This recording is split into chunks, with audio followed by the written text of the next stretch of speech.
Winter warm-up was this weekend, and John Mozeliak spoke in great detail about the difficulties about trading Nolan Arenado. And yep, he used that word again, you guys.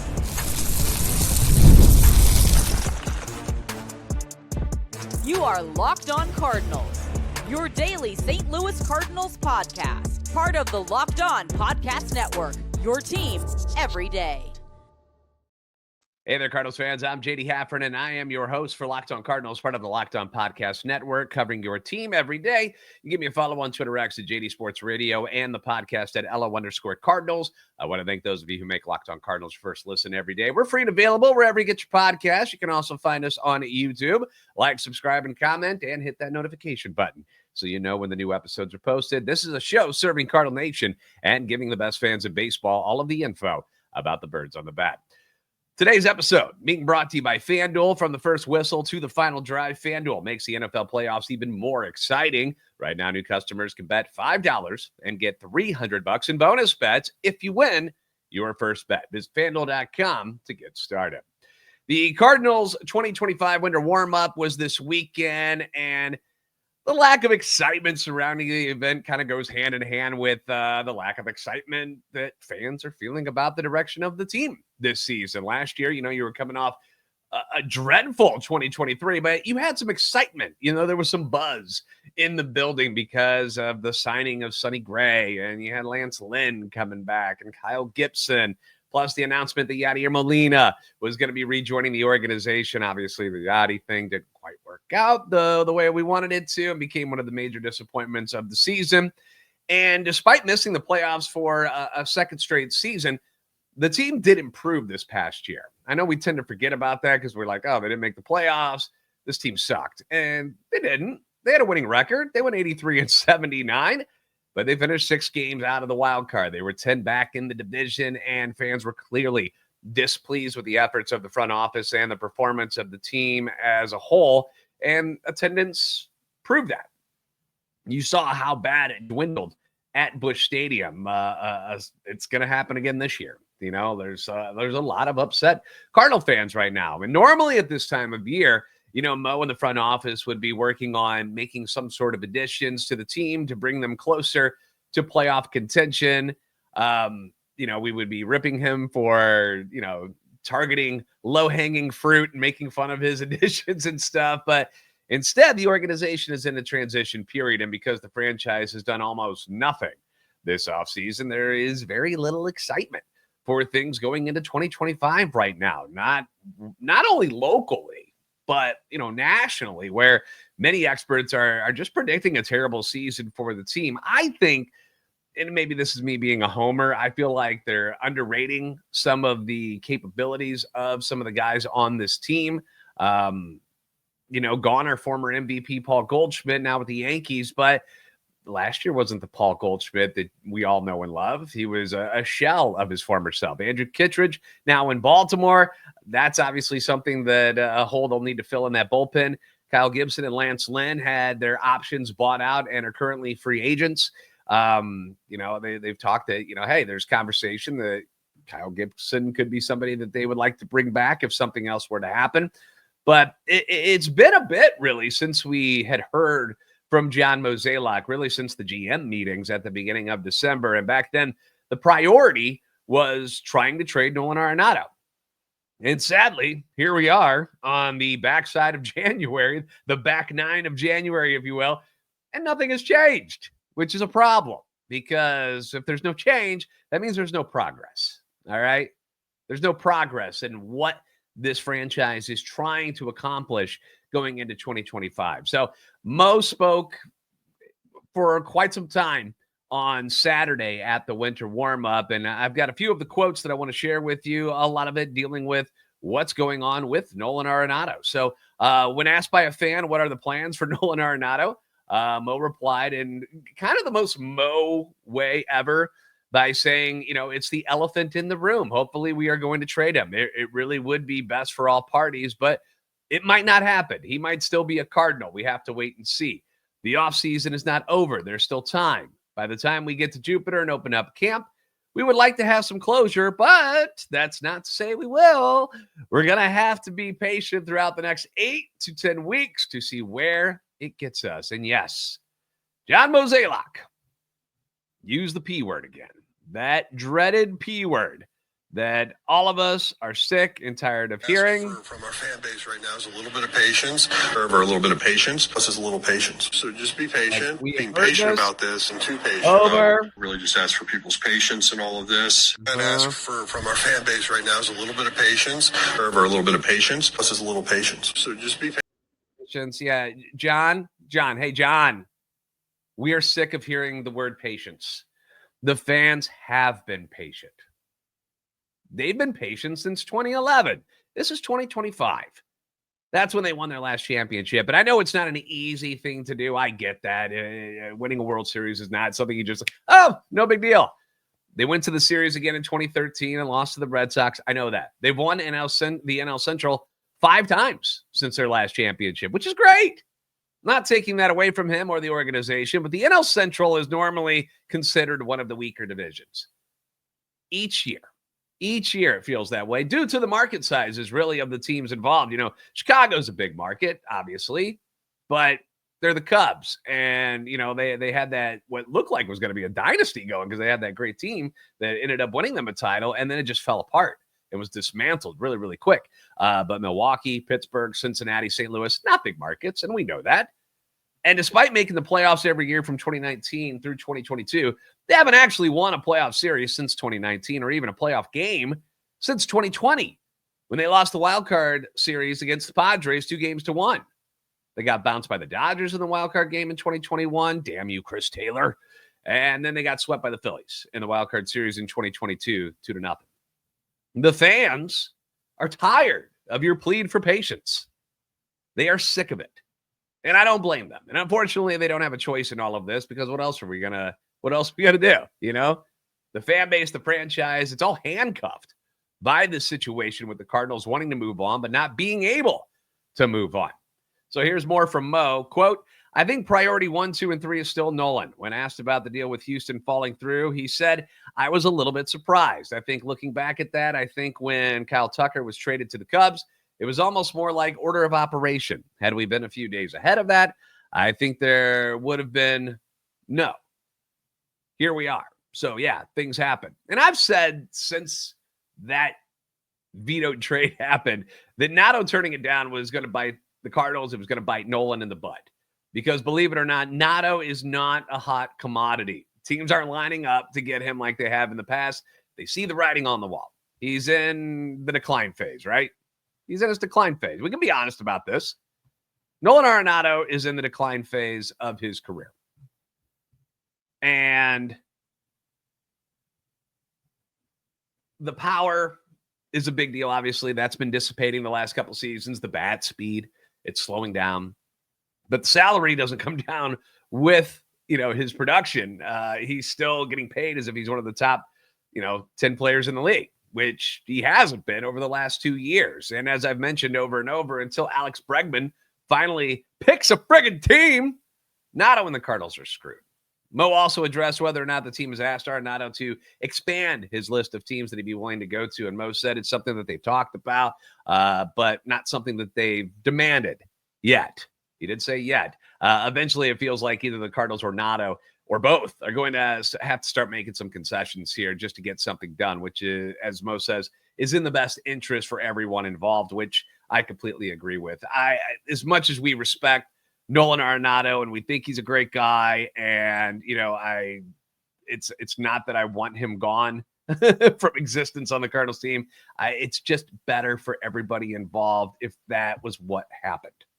It just doesn't make sense for him to be back on this team next year, which is just the reality of things. I realize I didn't have this up here on YouTube this whole time. Hold on. Let me make sure I get this right. Again, I keep toying with this thing as if, is it showing it? There it goes.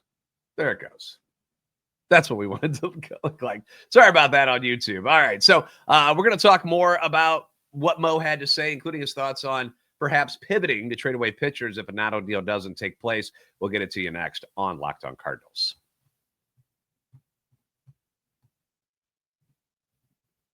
From big upsets to game-winning drives, the NFL playoffs are better with FanDuel because right now new customers can bet $5 and get $200 in bonus bets. That's guaranteed. That's $200 in bonus bets, win or lose. The FanDuel app gives you everything you need for live bets, same-game parlays, and so much more. How did you guys feel about the divisional round? Was that enjoyable for you? Football's kind of dead to me at the moment due to the fact that my Packers are no longer in it, but it was still, I guess it was still a fun weekend. The divisional round had, the upset of Detroit, which being in the NFC North with my Packers, obviously I'm rooting against them. So that was kind of fun for me to see the Commanders go into Detroit and take them out. Big upset there. Eagles take care of the Rams in that snowy mess in Philly. The Chiefs continue to just win ball games. They knock off the Texans. Bills take down the Ravens, setting up your AFC Championship game with the Bills at Chiefs and then the NFC Commanders at the Eagles. So just visit FanDuel.com to join today and get started with, I believe it's $300 in bonus bets. That's FanDuel.com, $300 in bonus bets. That's make this playoff season unforgettable with FanDuel, an official sportsbook partner of the NFL.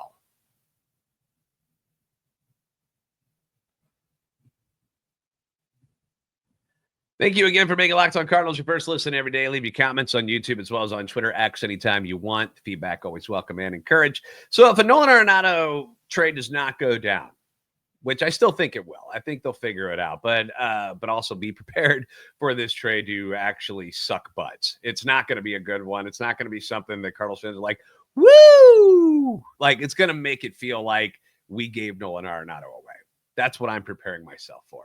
But if he isn't moved, if that doesn't happen, then the Cardinals' backup plan would be to move salary in a different way. And clearly, it's going to be something to do with their starting pitching. It's going to have to be some of that salary that is invested in the starting rotation. Specifically, we're targeting Steven Matz. We're talking Eric Fetty. Those are the big ones. As much as we would like to move, Miles Michaelis is in his $17 million plus. He's got the no-trade clause. Has been very good, so he's probably not going anywhere. But Mo really doesn't want to have to trade these guys away, which is, I feel like he should feel this way. He says, don't really love that idea. We really like what we have. We have some depth in our rotation right now, so I really don't want to start tearing away from that. And I don't blame him. I really don't. Every year we go into the season pointing out, we do this where we got 5 guys who are your main guys in the rotation. Remember, like Mo said that, I don't remember, was it last year, the year before? He was like, well, we got 5. We got a starting 5. We got a starting 5. And the hope always is that, oh yeah, we got the 5 guys and they're going to make 30 plus starts. No big deal. And that is not even remotely accurate about how things go in Major League Baseball. Every year for every team, guys go down with injuries. The Cardinals didn't deal with what I would say a ton of that last year. Sonny had that injury in spring training, which scared the bejesus out of us, but he makes 28 starts. Lance Lynn, he had the knee issue, still made 23 starts. Matz was barely around. What else is new? But Michaelis, despite his inflated numbers, he still made 32 starts. He gave you 15 quality starts, which led the team. Kyle Gibson made 30 starts. Andre Palante made 20 after becoming a full-time starter. And then Eric Fetty, he had 10 after coming over at the deadline. So pretty reliable rotation considering how fragile starting pitchers can be, right? Pitchers they're fragile, man. Depth is a very important plus for every team to have. And if they do stay healthy, perhaps a couple of them become trade pieces at the deadline for you. We're talking about the Cardinals rotation again. So I fully agree with this from Mo. The last place I want to move anyone from is the starting rotation. I don't want to screw around with that if you don't have to. Sonny, Fetty, Michaelis, Matz, Palante, Michael McGreevy, who was very impressive in his 3 starts last year. Will he be as good this upcoming year now that teams have some tape on him and stuff? I don't know. Zach Thompson. What's going on with Zach? What are we doing there? We know from Jeff Jones, he told us that, they do still have an option for him, so he can still be in the minor leagues. But, what's the plan with him? Gordon Graceffo. Quinn Matthews, obviously, Tink Hence, Ian Bedell, Sim Robertson, Takoa Roby. All of these guys could at some point pitch for this team in the big leagues at some point this year. It could happen. And going into the season, thinking they won't is probably a little bit foolish. To think that all of our guys are just going to be perfect and A-okay and there's not going to be any hiccups and no issues I feel like that's stupid. And it's one of the things that I've seen people talk about online when it comes to the Dodgers and their God Squad rotation that they've built here, who, shocker, landed Japanese starter Roki Sasaki on Friday. Projected starting rotation in LA, just to, compare it to what's going on with the Cardinals. Okay. When it's like, why would you not try to trade some of these starters instead? Their projected rotations got Shohei Ohtani coming back from the elbow issue. Yoshinobu Yamamoto hurt most of the year last year. Blake Snell, Tyler Glasnow, we know how he can get hurt. He got hurt again last year. Now you've got Sasaki plus Clayton Kershaw. He's dealt with a bunch of injuries, but I'm sure he'll be back. Tony Gonsolin coming back from injury. Dustin May coming back from injury. Plus, you've got pitching prospects. They got a slew of them, but a few of those guys are dealing with injuries. Bobby Miller took a step back in his progression last year after destroying the Cardinals in his first start. Everything else was kind of bad for Bobby Miller, and it has, when you have all these names, it has people wondering whether or not the Dodgers want to trade any of them away. And it doesn't shock me that they want to hang on to these guys. They might trade some guys, but depth is a real luxury that really shouldn't be taken for granted. And usually one or two of your top five are going to go down at some point with an issue with a shoulder, an elbow, blisters on their fingers, an oblique, a leg, a knee, the back. Pitchers are just so susceptible to injuries. I mean, look what happened to the Braves. They Spencer Strider last year getting hurt really, really put them in a bind. They were lucky that Chris Sale became what Chris Sale was last year to win the NL Cy Young Award, but that was crazy, right? Like, you just got to be prepared for some of these top guys go down. Trading away pieces of your depth is not a very smart idea at all. So, even if the Cardinals had a rotation like the Dodgers do, I'd still be hesitant to move any of them just because there's so much risk involved. So I see why it's kind of like, dude, we really got to trade Arenado. If the idea is to still cut salary, which does it have to be? I think they're okay right now. I think they're going to be okay going into the season where they are payroll-wise, but they'd still like to slash a little bit and obviously get Nato off the books, opening up that third base spot so Gorman can get the starts over there instead. That's really the idea here. That's what they really have to do. And whether or not they eat more money or Nato expands his list so that he can get the hell out of Dodge, it's something that's probably going to have to happen eventually. Again, we're still waiting on whether or not Alex Bregman is going to make a decision where he's going to go. So we're kind of at a standstill because of that. We're going to wrap things up next with more news from around the league because another star player, another star pitcher ended up choosing to sign with the Dodgers, and people are not happy about it at all. We'll talk about it next on Locked On Cardinals.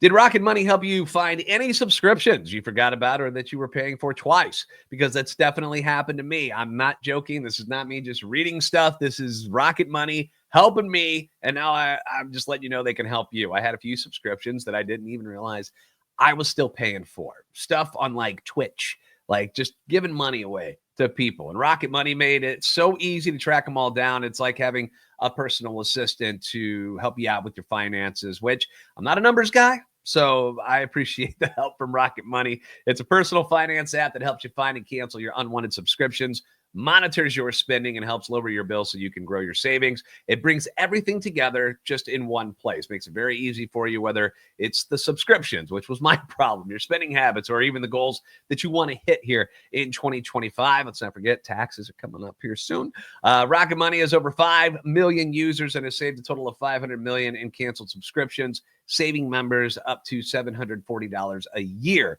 when using all of the app's premium features. So cancel your unwanted subscriptions and reach your financial goals faster with Rocket Money. Go to rocketmoney.com/lockedon today. That's rocketmoney.com/lockedon.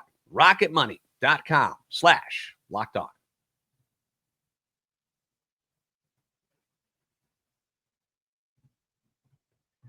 Thank you again for making Locked On Cardinals your first listen today. For your second listen, find Locked On MLB. Baseball guru Sully brings you a daily blend of humor and baseball, keeping you updated on all the teams during this offseason. You can find Locked On MLB on YouTube or wherever you listen to your podcast. So the Dodgers have struck again. They struck again, and at this point, all I can do is laugh at what's happening in the league right now because nothing's going to stop it. Tanner Scott, arguably the best free agent reliever on the market this offseason, has agreed to a 4-year, $72 million deal with LA. That includes a $20 million signing bonus and $21 million in deferred salary. Just the rich get richer, man. Scott had his first All-Star game this past year when he was with the Marlins before he got flipped over to the Padres at the trade deadline. He's going to join a bullpen that's got Blake Trinan coming back, Michael Kopech, Bruce Starr, Gratterall, among others.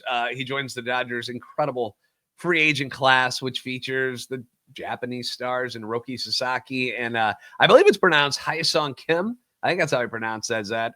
Two-time Cy Young winner Blake Snell comes in. Outfielder Michael Conforto. He's joining them, coming along back with their other free agents that they had to re-sign. Teoscar Hernandez, Blake Trinan, as I mentioned.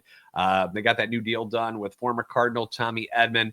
Just ridiculous, right? Jeff Passan tweeted that when Scott's deal is official, the Dodgers' luxury tax payroll for 2025 will exceed $375 million, which is about $70 million more than the next highest team, which is the Philadelphia Phillies. And I actually had to tease. So Connor Thomas, who we've had on the show before, from Locked On Phillies, he's their host, had to tease him because he had tweeted out how, this Dodgers thing has gotten out of control and it's gotten out of hand and someone needs to step in. And, so I took a couple pictures of what payroll was like for the Phillies and the Dodgers last year and kind of remind him that the Phillies actually spent more than the Dodgers last year and that they were projected to spend more than them this year right after the Sasaki signing. That's not the case now, I don't think, because of this new deal. But it's not like the Phillies haven't gone out and spent a ridiculous amount of money as well. They just haven't had the success that LA has. They don't have the title to show for it.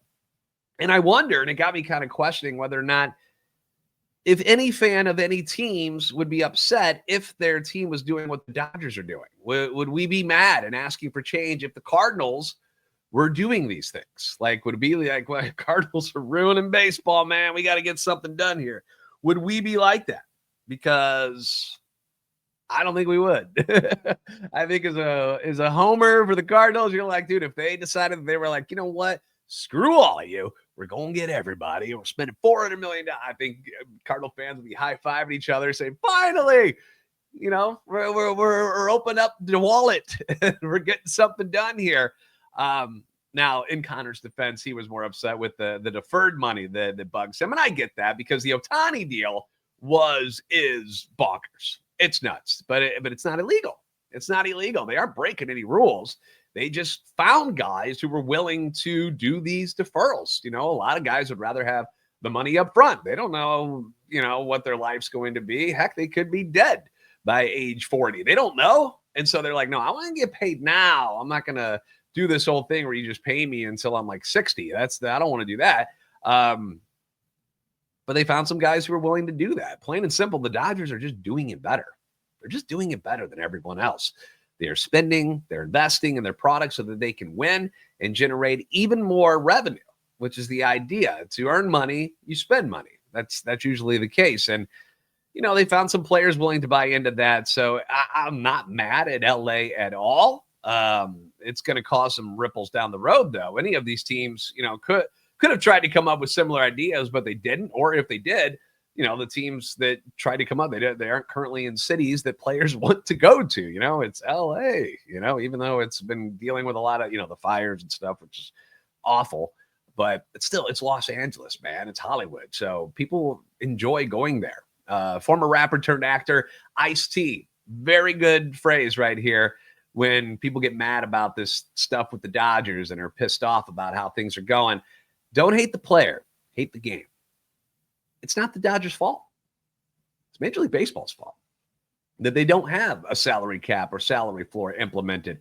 December 1st, 2026, going to be a very important date. I want you to bookmark that in your calendars because that's when the current collective bargaining agreement is going to expire. The one that they just did ended a 99-day lockout, and many fear that this next one could be much, much longer and be much, much worse. Revenue sharing, salary arbitration, attendance declines. If you were the players, would you want a salary cap? Hell no. Hell no. That limits your ability to make more money. So why would they want one now? Why would they agree to this? Because the Dodgers are so good? Like, okay, you guys are right. We'll quit making as much money as we possibly can just because the rest of you won't spend, and the Dodgers are willing to. It just reiterates to me why the Cardinals are doing what they're doing right now. They're trying to improve from within because they aren't going to spend what the Dodgers are doing.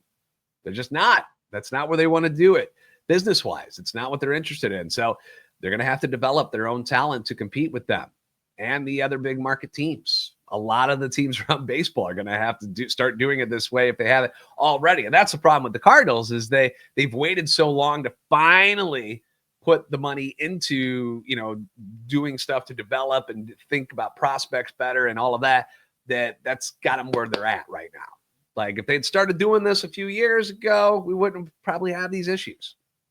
But they made a choice. They wanted to spend on payroll at the major league roster. That was where they wanted to put their funds at instead of down here. And they thought maybe they could pull it off and win a championship with guys like Arenado, and it didn't work. It didn't work.